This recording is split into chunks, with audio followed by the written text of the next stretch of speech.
Hello, everybody, and welcome to another edition of the Knicks Film School pregame show. My name is Andrew Claudio, a.k.a. GMAC. It is time to preview another Knicks matchup, this time against the Houston Rockets. A very good story, a very fun young basketball team that plays in the same conference and division of a team that just traded Luka Doncic. I wonder if that will come up at some point in today's show. The Houston Rockets are just a very fun team when you're not playing them, and to watch what they do to opposing teams' offenses. This team ranks 4th in defense on the season, 6th in net rating, only 11th in offense. And you would think, okay, so a 6th best net rating without a top 10 offense. How are they doing that? Getting an 11th best offense. Well, they're first in offensive rebound percentage. Might sound familiar, Knicks fans, from years of watching the Knicks win the possession battle. Yet they're 26th in effective field goal percentage, 27th in true shooting, 27th in three-point percentage, and 21st in three-point attempts per game. This is a formula we're very familiar with here in the Knicks world, watching Mitchell Robinson, Isaiah Hartenstein, and Josh Hart and Julius Randle go after rebounds. The Knicks have gone a different way, trying to prioritize their first shot, and Houston has picked up that other formula and worked it to an effective 32-16 record on the season, currently a half game behind Memphis for the 2 seed in the Western Conference. A lot going on this week in the NBA, a lot going on in the Western Conference, a lot going on in Texas so far right now. So I decided what better way to talk about the Houston Rockets than to go overseas and talk about this matchup. Joining me from the Lager Line podcast from Portugal, I believe, Paulo Alves. Paulo, welcome to Knicks Film School, sir. Yes, sir. Thank you for inviting me. It's we've got a really fun show planned, and it should be a really fun matchup tonight. So, yeah, it's probably going to be about 1 a.m. when the game starts for me, but we'll have fun doing it anyways. I hope we have fun, at least doing the pod, and then of course talking about this game tonight. If you wouldn't mind just enlightening my listeners for a second, you're in Portugal at the moment, Yes, and sir. how does an NBA fan from Portugal choose the Houston Rockets as their team? Yeah, funnily enough, it became the Rockets. First few games was because of James Harden, so I casually put on a game, and it was this guy just going off against every single team in the league during the 18-19 season, where he was just unguardable MVP candidate. And then what really fascinated me is that the NBA is so different from sports here in Europe because of the salary cap, the trades. Here the big clubs just buy the best players, right? In the NBA, it's a little different. Everybody plays by the same rules, kind of, obviously the Lakers and have a little bit of a different rule set, but the entire trade thing, the entire salary cap, the contracts was really fascinating to me. And then at the time, it kind of was a perfect match because the Rockets back then had Daryl Morey, who was one of the most innovative GMs when it comes to trading, when it comes to the analytics movement, just all very different from what we have here in Europe with, soccer primarily. And so actually, I didn't have a basketball background here in Europe. I mostly, like everybody else here, watched mostly soccer. And when I picked up the Rockets, actually my first game was a heartbreaking one. It was a matchup against the Thunder back when they had Russell Westbrook and Paul George, and Paul George hit a game winner on us. And that was my first game, and I fell in love with the team. And ever since, I've just fallen in love more and more as time went on. So it took experiencing the heartbreak of an NBA buzzer beater for you to decide to fall in love with the sport. That made you feel the thing that made you want to watch the Rockets go. Man, if you had watched a Knicks heartbreaking loss, you would have been in for a significant amount of heartbreak. Although the Knicks have obviously turned some things around in the last couple of years. Well, let's talk about this Rockets team this season. The Knicks have only played them once. It was back in November. The Rockets were just a bitch to play that night. And I remember watching both Jabari and Amen and thinking, man, they've got a nice young team. This is going to be a fun, playoff team, a play-in team at a certain point. Maybe they can, get to 43 wins. And here we are 3 months later, and they're battling it out for the 2 seed in the Western Conference. They've got several quality wins to their resume. Everybody talks about them as one of the marquee trade destinations. Jake Fisher minutes ago just reported that Kevin Durant may be available at what is becoming a pretty insane NBA trade deadline on Thursday. So let's just start with the vibes in Houston. I mean, I'll personally say from my standpoint, this season's been unexpected to how they're performing, and expectations have certainly raised for me. But I don't want to say house money, because you do want to respect what they've accomplished this year and see how far it goes. But how do Rockets fans feel? Maybe not necessarily in Houston from where you are, but how do the Rockets fans you interact with feel about this team through 48 games this season? Yeah, first of all, here in Portugal, it's tough to find Rockets fans. We have a little group chat with 20 to 30 of us. So I do really interact mostly with the people in Houston. I've been to Houston as well. And I think it's, as you said, as much as you don't want to take away from the success, a lot of it is house money. It is the team is already this good, but it's mostly going off of effort, right? Our players still have plenty of flaws. There's plenty of ways to get better. And I remember the Knicks matchup in specific was one of the first ones where we played the Knicks. I believe it was in New York at the time, and we beat the Knicks. And it wasn't because, typically the way we beat good teams was Jaylen Green was just shooting really hot from three, and that's the way we beat them. The Knicks are one of our first real victories, and was one of the first games where we really started to think, okay, maybe we've got something here. Maybe this team maybe it's not just a hot start. Maybe this team can go on to maybe even avoid the play-in and make the playoffs without having to go through that gauntlet. Because last season, earlier on, Ime Udoka was one of the favorites for Coach of the Year within the first couple of months, and then the team just went downhill at a certain point. But now with this year, it really feels like it's just building on what they had last year. The identity is the same, the effort, the offensive rebounds. And it's really made me kind of question, as a guy that, started watching basketball during the Morey era and all of the, threes and dunks and everything like that, made me kind of change my basketball philosophy a little bit, because we aren't a good threes team and we aren't really that good at getting to the rim other than the putback dunks. Şengün's obviously more of a post player, which is complete opposite of everything Morey believed in back when James Harden was here. And we've shifted to this really tough, greedy defensive team, of which I think the highlights really, I know Şengün is the all-star and we'll talk about him, but to me, the real highlight of this team for this year is Amen Thompson. He's the one that glues it all together. And if you track it back, the Rockets were, an above 500 team before, but they really kicked into gear as far as beating really good teams when Amen Thompson jumped into the starting lineup when Jabari Smith got hurt. And that was really the point at which we, in January, we beat the Celtics once, lost them the other time, beat the Cavs twice, beat the Mavs, beat the Lakers. And it was a really, really tough stretch where it was kind of the litmus test. If we were going to be good, we would have to survive this January. We had the third worst or third hardest strength of schedule going into it.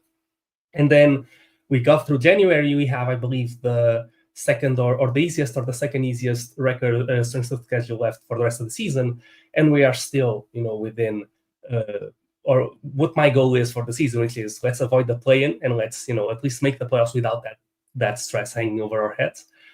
So yeah, it's been a really good season. It makes you really excited about what is to come, because this team's so young and there's so many defining flaws in all of our players that you really wonder, what if one of these guys really turns a corner and becomes that superstar, right?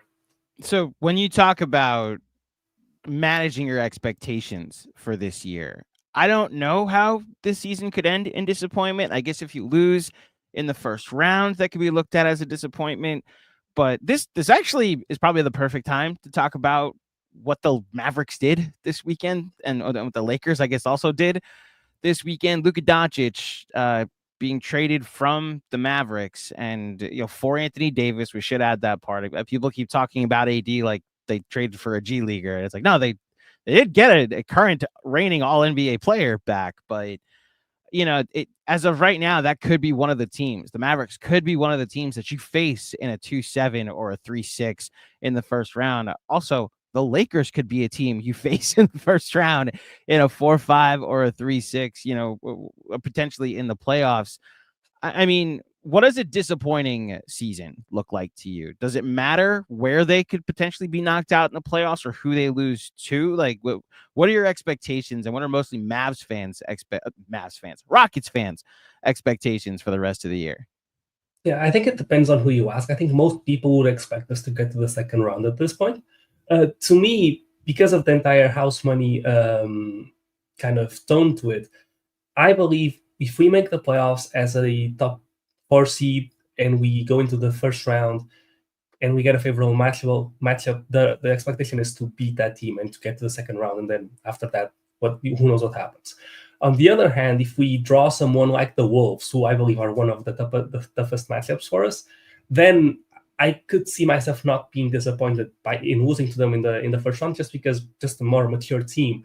Now, if we want to put names to it, I think we met the current Lakers. I think we'd match up really well against. I think the Mavs are a tough matchup, but we could beat them.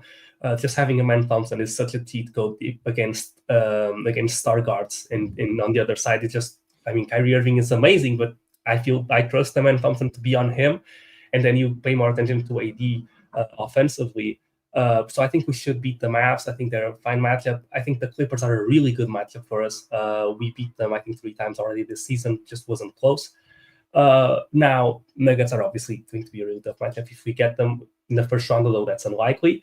But I think the Timberwolves and maybe the Suns, just because if you have KD and Devin Booker, if they go off for just an insane amount of points, like 120 points for us, sometimes it's tough to keep up. The way to beat us typically is you gotta score more. You gotta score so much that our offense just can't keep up because we're not making threes, and it's easy for we won some games where we've shot 28% from three. But if the other team has a consistent, reliable scorer, it's tougher for us. So yeah, as far as the season, if we get the Timberwolves, I'll not be disappointed in the first round loss. But if we get any of the other matchups, that's not Nuggets, Grizzlies, or OKC, I'll understand that we lost in the first round. Man, I gotta tell you, I think you guys got a first round matchup against Minnesota. Just my personal opinion. It may just be my evaluation of the Timberwolves post Karl Anthony Towns and what they've been this year with Julius and now with an injured Dante. I know Dillingham has played well since Dante DiVincenzo went down, but look, that's why the trade that went down this weekend just shakes everything up, and now 2 teams that currently aren't sitting in the top 4 spots in the conference now have to be looked at as potentially teams that I have no idea how to evaluate the Mavs. I mean, let me ask you, how do you evaluate these 2 teams that are potential playoff matchups? I know you said how you match up, but their championship chances, both the Mavericks and the Lakers, now that they look very different than they did 48 hours ago. 100%. I think at this point, I think the Mavs could be in a situation where they could make a run and they could maybe match up against the Thunder in the Western Conference playoff finals. For the Lakers, I don't buy their success for this year. I think Luka is a tremendous player. I think he's coming off an injury, and I think I don't really like the fit with LeBron that well. I think defensively, especially, I think there's going to be problems there. I think they need an offseason to really set a roster around those guys. I think they need a pick and roll big, so that can be their bread and butter with Luka, like it was with the Mavs. And then after an offseason, they'll be really good. And I think the Lakers are set for the next 10 years. But I would be more scared of the Mavs at this point in time, just because I truly believe Anthony Davis is a tremendous, tremendous player. I think he's top 5 in the league. I think he's underrated. And I do still believe that the Mavs got ripped off, or so to say, in that trade. But it's mostly because of the long-term outcome, our outlook, not for the right now. I think for the right now, they're still a better team than the Lakers. Well, we'll see what happens. One team that people went into this season thinking that they could be better is the Phoenix Suns, who sit, I believe, at 26-24 on the season. Jake Fisher, right before we started recording, as I mentioned, said that it's believed that they are listening to offers on Kevin Durant, and the Rockets have always been a team that was connected to a potential, if Phoenix blows it up and makes KD available, team. And part of that belief is that they have 2 of their first round picks after making that trade with Brooklyn that kind of allowed the Knicks to trade for Mikal Bridges during the offseason because Brooklyn needed to get its pick back, and they used that trade to do so. I mean, with the vibes and what they are in Houston right now, I have no idea what that trade package would even be. But it's a weird thing to ask. But do you want them to make some type of a minor all-in move this week and potentially get Kevin Durant and raise your ceiling because you'd be adding Kevin Durant to a team that's right now potentially a 2 seed? Yeah, it's really a tough question to answer because, listen, it's Kevin Durant, and this is a tremendous defensive team. And you wonder, listen, if we have a go-to scorer all of a sudden, and we have the top 5 defense in the league, you really start to wonder what's the ceiling for this team, because now all of a sudden the teams I was scared of that could put 120 on us, even if we play good defense because their stars are so good. Now that concern gets out of the way. KD's an awesome playoff performer. He's really someone you can play game plan against. He's just going to shoot over you, and he's going to open up space for a lot of other guys on our team. At the same time, he's 36. He's had injuries in the last 2 seasons that made him miss, medium amount of time, and so you kind of wonder, well, yes, he'd be a great fit here, but should we be a little bit more greedy and hang on to our assets, the Suns' assets in specific, because that's really our edge. If we want to keep together the young core of the team, or maybe the top 3-4 players in a star trade, we need our picks to be more valuable than other teams. I think the Thunder obviously have the most quantity, but I think the Suns picks in specific are some of the highest valuable picks by themselves in the NBA right now, just because of the situation the Suns are in with their age. You never know. There's obviously not been talk about it, but you never know if KD gets traded, how long will Devin Booker hang in there without asking for a trade himself? Because he's been there for a really long time. They've been closer they've been in the finals closer than what they are now. And Devin Booker, I love Jaylen Green, but Devin Booker is a clear upgrade over what's probably, the easiest 1-for-1 swap on our team in the starting lineup. And you wonder, should you go for KD or should you hold on to those picks and wait until Devin Booker asks out? And at that point, it's only really a negotiation between the Suns and the Rockets, because if Booker asks out, unless he clearly says he doesn't want the Rockets, the Suns really have to involve us in the trade, just like the Brooklyn Nets, when they wanted to go into a rebuild, had to call us and say, hey, how can I get those picks back? And at that time, we weren't interested in getting Mikal Bridges back, but they did have those picks, and obviously that trade happened the way it did. So at this point, I think you have to be cold-blooded and say no to a KD trade and hope that a better opportunity comes in the future. But Daryl Morey used to say opportunity in the NBA is not a lengthy visitor. I think the Western Conference and the Eastern Conference are wide open right now, and I think a good argument could be made that you should try and strike while the iron is hot, and maybe this is a Cinderella story, and maybe they can get to the finals or something like that, because I think the Rockets are 2 losses and 1 win against the Thunder this season, and so do you think adding KD, if you don't give up any of the core guys and you give up the Suns picks and perhaps Cam Whitmore and whatever filler you need to give them to get the deal to work, would you back the Rockets in a series like that if they had KD? I probably still wouldn't, but it's an argument that's worth making, and so I wouldn't be really that disappointed if they made the deal, but personally I'd rather hold off. Well, we'll see if another shocking move goes down. What was supposed to be a very quiet trade deadline. Look, I want to talk about this Rockets team. Now, you sung the praises of Amen Thompson. You just said you love Jaylen Green. There's a lot of young talent on this team. There's also some very interesting, not journeyman, because Fred VanVleet's a champion, but he's not your typical starting point guard on the team that might win 55 games. Alperen Sengun made his first All-Star team this year. Dylan Brooks is a perennial All-NBA, All-Defense candidate. I mean, if I could just go through a couple of names, the Amen Thompson, Jaylen Green, Jabari Smith, young rotation player love in Houston. How do fans feel about? I mean, if you want to either speak glowingly or speak in complicated terms when it comes to Jaylen Green, How do fans feel about these three guys, especially what they've contributed to the team this year? Yeah, I think with Jaylen, he's gotten a lot of the national media praise lately, along with the man, because he's really been playing awesome for 2 months now. He's slowed down the last week again. But with Jaylen, it's always been about consistency. Obviously, last season he had that March stretch where he looked like an all-star. In his first season post all-star break, he looked like an all-star as well. But he's always been really inconsistent. And there's games where he's really good, and there's games where he's really, really poor. Right, and he's done a good job under Ime to round out the rest of his game, so he's not as much of a negative when the shot isn't falling, but he's still, really inconsistent.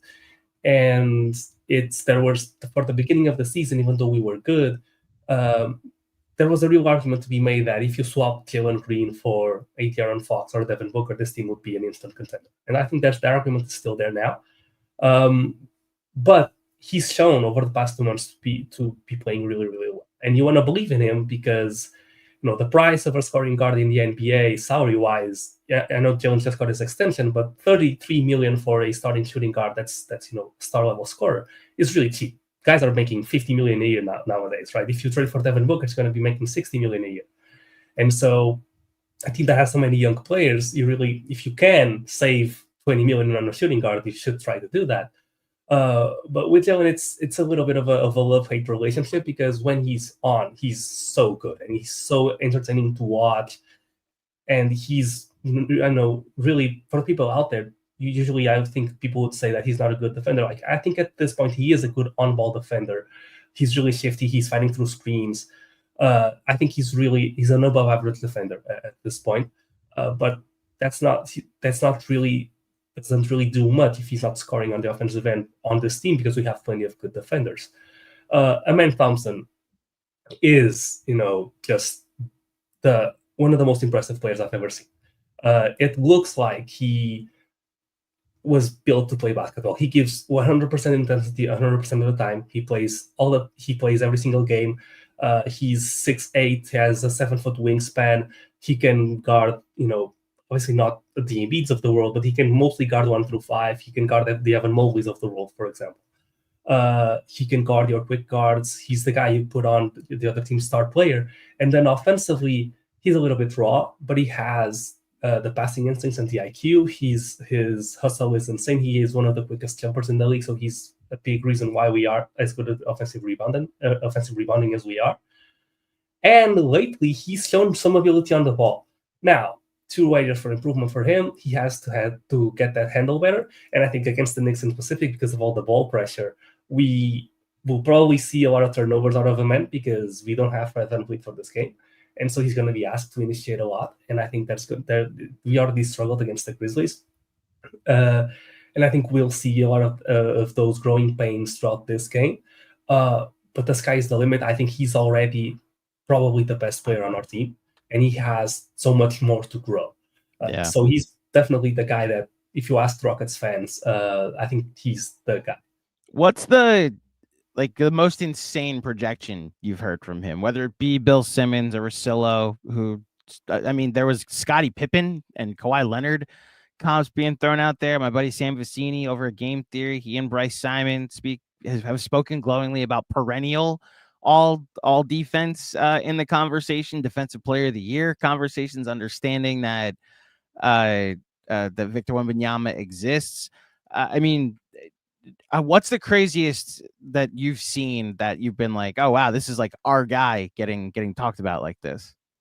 Yeah, I think I think the Scottie Pippen comparisons actually does him a disservice, because I think he'll be better than Scottie, but Scottie was in a terrific situation for him to succeed. I think for me, he should be established as a first team all defense guy this season. Mm-hmm. I think it's going to be really tough for him to ever get a defensive player of the year unless Wemby gets hurt. It's just, I think that's that guy's award for the next 10 years. It's just an insane level of impact that he has. But I think the best comp for him, I think Kawhi is a good comp, but he needs to develop a lot on jump shooting. Kawhi is just a deadly jump shooter at this point. But when it comes to that early version of Kawhi, when he was just crashing the boards and out-hustling everybody and then defending whoever he asked him to defend, I think that's a good comp.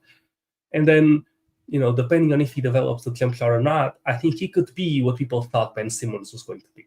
If Ben Simmons were aggressive, I think that's a good call. I think a guy that can set your offense in motion, that can hit the correct passes, that can defend any position.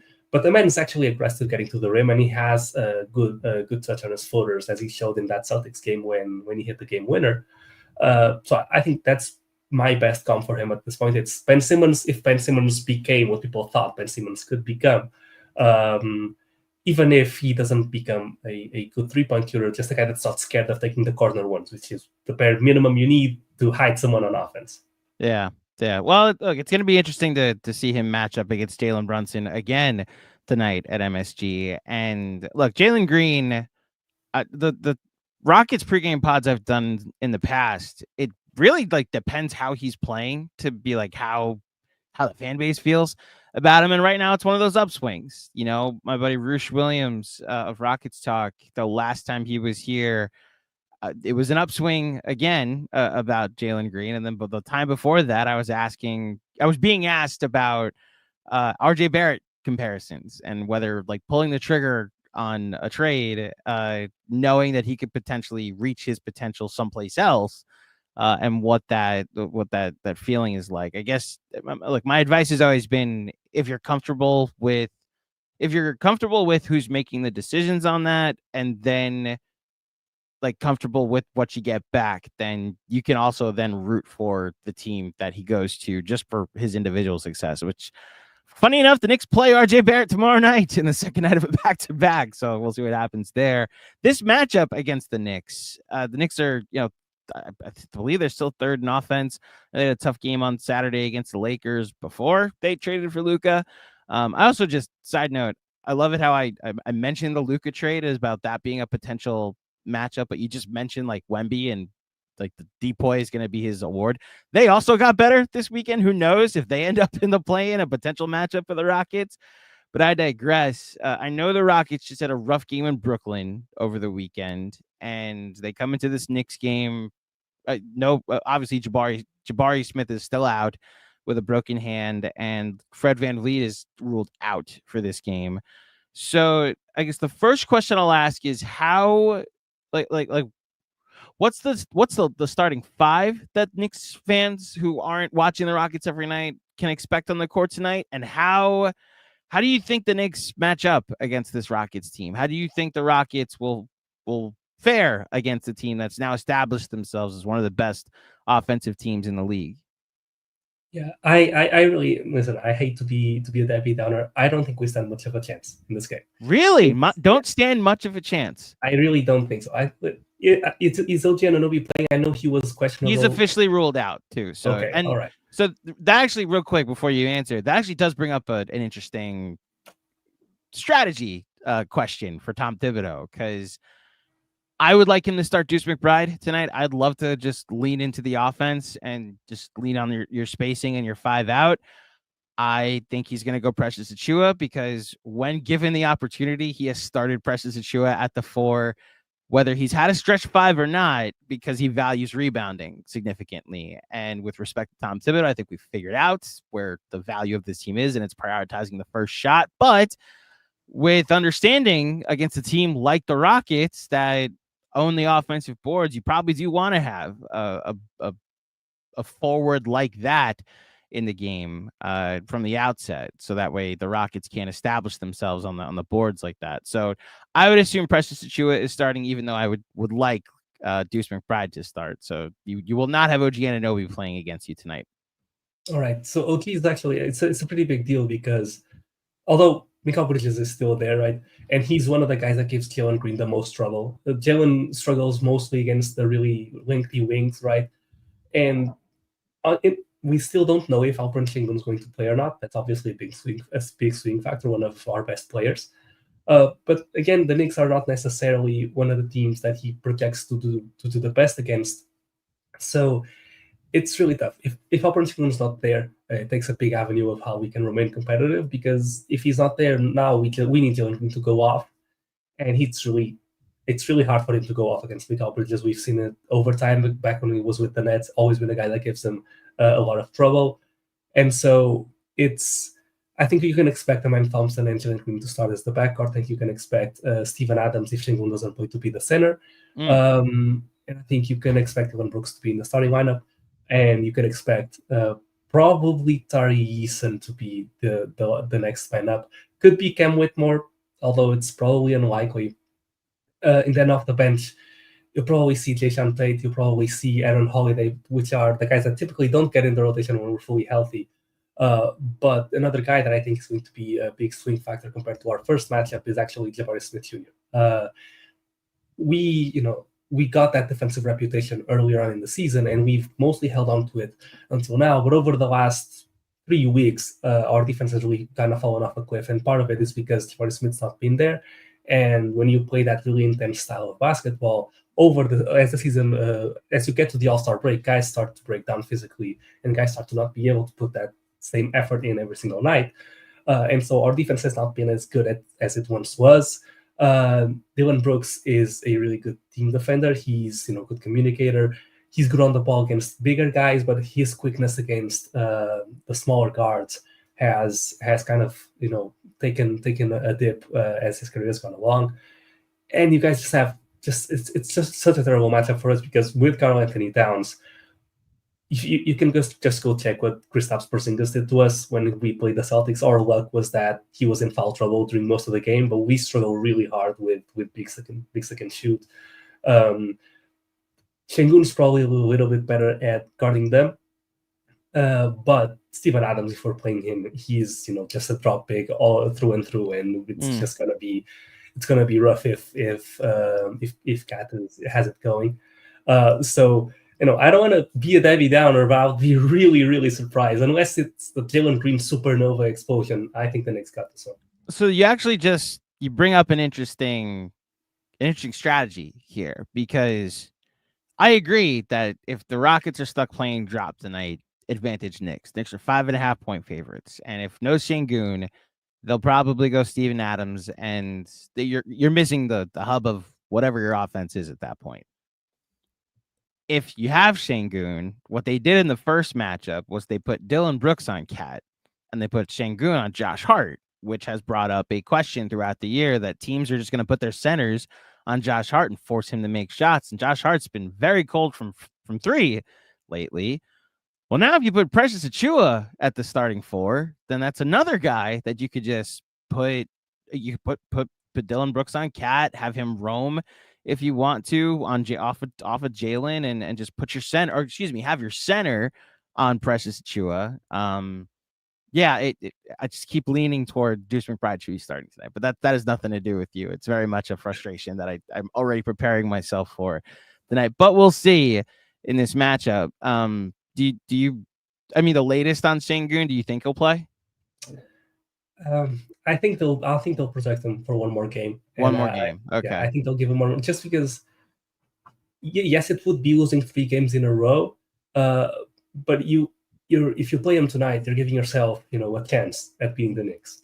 If you hold them for the Nets game, you're basically securing that, okay, at least we beat the Nets. We just lost to the Nets, so it's not guaranteed. So it's how high do you wanna aim? Do you wanna lock in a 1-1 2-game stretch, or do you want to risk an 0-2 try to go through 0? So I think they'll probably be conservative with Sengun, especially because I don't think it's necessarily a matchup that favors Sengun that much. It's more so that we're missing so many pieces that it's really tough we'd have to just be shooting lights out for us to have a real chance without Sengun.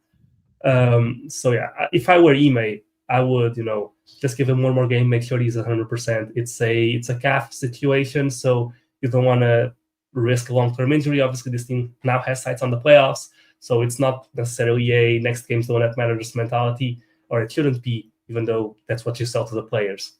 But for the overall team strategy, what the coaches are deciding, it should probably make sure that he's 100%. Although, I don't have any inside information on this, so he might be 100%. We just don't know it yet, and it may be a little bit of gamesmanship because of how much different our game plan is going to be when we're playing drop versus when Sengun, who can play further up a little bit more. and not wanting to give that information to Tibbs until the last possible moment. Well, we'll see excuse me. I keep seeing that Mavericks. They've been in the news a lot lately. I don't know if you know that. We'll see what the Rockets do in this matchup against the Knicks tonight. The very weird schedule for the Rockets that they just played the Nets on Saturday. Now they play both New York teams, not back to back, but like they at the Garden tonight, and then again in Brooklyn on Wednesday. I guess we'll see. This is an important week for the Knicks, especially going into the deadline. They play the Rockets tonight. They're in Toronto tomorrow, and then they don't play again until Boston on Saturday back at Madison Square Garden. So we'll see what they can do tonight.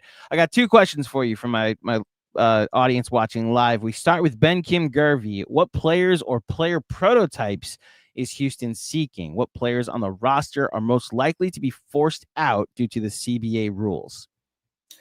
Yeah, I think if you're talking about prototypes as far as this trade deadline, most I could see them doing is getting a guy like Robert Williams, like a more switchable 5, or I could see them trying to go get a shooter for those nights where Jaylen Green's just hasn't got it going, where you can just plug him in and you live with a little bit of a worse defensive effort. Kevin Huerter was just kind of salary dumped to the Bulls, could be a guy that's interesting, even though he's having a down year. But that's what mostly I'm looking for. As far as long term, as I said, the most upgradable spots on the team right now are probably going to be your both of your starting guards for VanVleet as he ages out of the role, and Jaylen Green if you can keep this consistency going. I think those are the two guys that you could look to upgrade, because on the wings you have Tyrese, who's really, really good. We love him. He's going to send the team. I can tell you from how the way he's talked about, even in the media circle, and what comes out of the front office, they love that guy. He's going to be here as long as they can retain him. Jabari Smith, obviously a forward. Amen Thompson, currently a forward, could shift to the guard if the handle gets better. And then obviously at the 5 you have Şengün. So if we're talking star trades, it would probably be a trade for a guard. As far as the guys that are most likely to be forced out to the CBA rules, if you have to sacrifice someone, and Jaylen Green's my favorite player, but I have to be honest, it would probably be Jaylen Green. But I do think the Rockets have gotten somewhat lucky in which they got Şengün before they extended Şengün before he became an All-Star, so he's not on a max contract, and they extended Jaylen Green, for only 2 years, so he's not that hard to salary dump if need be, or to include in a trade. And then Jabari Smith has had an injury-riddled season, so you could probably get him on not as much money as you could going into this offseason, which is his extension window. And Tyrese, during the past 2 seasons, has not played a full season's worth of games, so he's had injury problems as well. So you could probably use that as an argument to try and get guys on the cheaper. So I think, but from a priority standpoint, Amen Thompson number 1, Şengün number 2, and I believe for the team, you've got Tyrese number 3, and then it's a toss-up between Jabari and Jaylen Green, who's playing better. Well, last question, because you mentioned a lot of guys there, and to Ben's point, he was like, well, you could be looking for and who could potentially be going out. Guys, as we've talked about, the big trade that was made this weekend, and Kai Shiramaki, apologies if I butchered your name, Kai. What would the Rockets have offered for Luka Doncic? I don't want to answer for you, but who in the world is off limits in a Luka Doncic trade? Apparently, a second pick is off limits when you're dealing with an irrational actor like Nico Harrison. But I mean, what do you think the trade offer would have been for Luka if you were making it with the Rockets? Yeah, I think with Luka, right, he's the type of guy that should just build their franchise around. Now, if you're going to make a move for a guy that's going to want to compete now, you've got to retain enough. He's got to fit somewhat into your current team so you can continue to contend with him. He's not going to come in and let you build from the ground up again. So I'm not going to say just anybody that they want. Though I would probably say the Rockets would probably try to keep Amen Thompson, and they would maybe try to keep Şengün, but the Mavs probably need Şengün in that deal, especially because he could be a really good fit with Kyrie Irving, in my opinion. So, and just from a salary matching standpoint, I think probably you'd have to give up Şengün, and then it's just other than Amanda Thompson, who does the Mavs want? They can have whoever they want, and it's that plus the Suns picks would probably be our best offer. So if they say, but we want him and Thompson, which apparently Nico Harrison doesn't ask follow-up questions. Are you actually, do you actually think the Rockets, or if you were in charge of this, are you actually saying we're good? Or are you like, all right, you drive a hard bargain, we'll take Luka Doncic? Well, if we're giving up Amanda Thompson, but we're keeping Alperen Sengun and we're keeping most of the young players, that you'd have to say yes. But then you'd run into some problems with, Luka Doncic, Alperen Sengun, getting put in a pick and roll on offense. That's going to be kind of tough to defend long term. But listen, if they say, hey, instead of Sengun and a bunch of picks, you can give instead of Sengun, Tyrese and Jabari Smith Jr., would you do Amanda Thompson and the picks instead? And then at that point, I'm like, yeah, probably. Yeah, I personally think that you take the deal. That if he's like Amen and Sengun and you got a deal, then you still got Dylan Brooks, you still got Jabari, you still got Fred VanVleet. Like, you probably still have to, like, the Lakers are gonna have to tinker with the roster at the moment. Yeah. But I guess that's why it's interesting to ask you a question like this, because of where the Rockets are, like currently 32-16. And there's a proof of concept. The Lakers are still figuring themselves out. We're kind of at the end of a life cycle with LeBron and AD, and this restarts the cycle. Just me personally. Yeah.